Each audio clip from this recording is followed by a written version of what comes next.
અમને નાચ પંચુર બહુ હેરાન કરે છે એવું. હા, એને કીધું મારે રાજા પાસે નથી જવું, અને અહીંયા ચીપિયા ખોડીને અને વરસાદને પડ બાંધે કે આ વિસ્તારમાં વરસાદ ન થાય એટલે ખેતી ન થાય, ખેતી ન થાય રાજા ટેક્સ ન પહોંચે.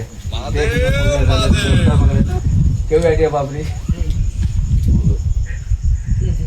આ બધી, કેમકે બધી ખેતી છે આજીવિકા છે, એમાંથી બધાને આજીવિકા ખેતીમાંથી જ નીકળે. કેમાંથી? આમાં ઉત્પાદન ન થાય તો ભજીવાળા બેઠા રહે અને કાપડવાળા બેઠા રહે, હોની બેઠા, કોઈની દુકાન ન હાલે. ઈશા ઘરમાં તો ખાવાની ઈચ્છા થાય ને, તો અલગ જગાવવાના જય હો. અને વરસાદ તો કાણા ભાઈ તો ત્યાં નેપાળમાં પશુપતિનાથ જાઓ ને તો બહુ ડુંગરાળ એરિયા આવે, પર્વત એરિયા છે. વરસાદ ખેંચાય ને એટલે પાણી બહુ તાણ પડી જાય.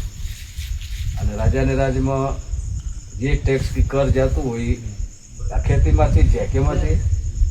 વરસાદ તો કાણો કાઢે. રાજા ચિંતામાં પડવાનું ચાલુ થઈ ગયા. ચલો આપણું રાજા બારીશ નહીં, પછી એને પાસે બ્રાહ્મણ હોય ને, જ્યોતિષ હોય બધા, રાજા પાસે હંમેશા આવું બધી વિદ્વાન લોકો રાખતા જ પહેલાં ને. અમુક મૂંઝવણ આવે તો પૂછે કે ભાઈ આપણે રાજમાં શું કરવું?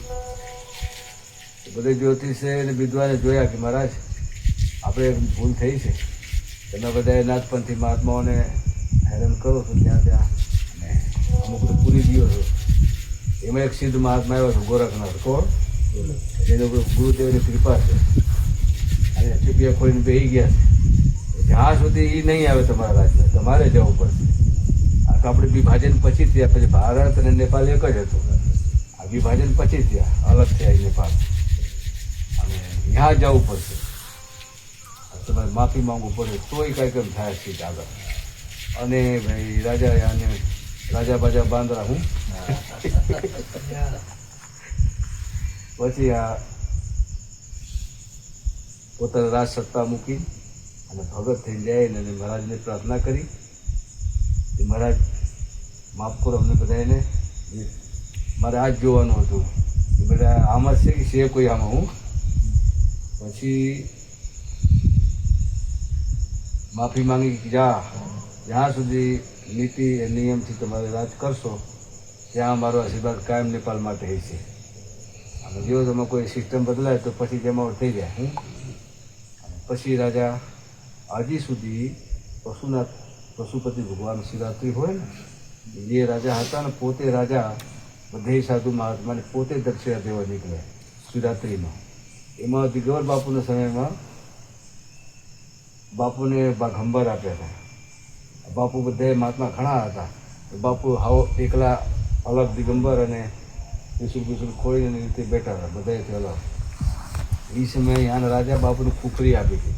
એટલે ખુખરી આવે કે આમ વળાકો જ હોય, અમારો તો માથું ઉતારી લેવી. વર્ષો પહેલાં દિગર બાપુ જ્યારે હતા ત્યારે એની ખુખરી અને આસન રાજા રાની બે અને બધે દર્શન કરતા ગયા. એને બાપુ તરફ ખેંચાણ થયું અને ભેટ પૂજા સિક્કા આપ્યા અને આસન આપ્યા. રાજા બહુ આમ ધાર્મિક પ્રવૃત્તિના બધા થઈ ગયા. પછી બીચમાં નવું પછી બદલાવ તો આવ્યા જ રાખે ને, કાયમી તો એક વસ્તુ ન ટકે. પછી બીચમાં જો ને ગોલીબારી થઈને આખો પરિવારને ઉડાડી નાખ્યા, સત્તા પરિવર્તન થયા ને પછી કેટલી ઘાણી થઈ બીચની. તો આ બધી સમયનું બધી કામ કરતું હોય સિસ્ટમ. તો એવા મહાત્મા બધા ગુજરાત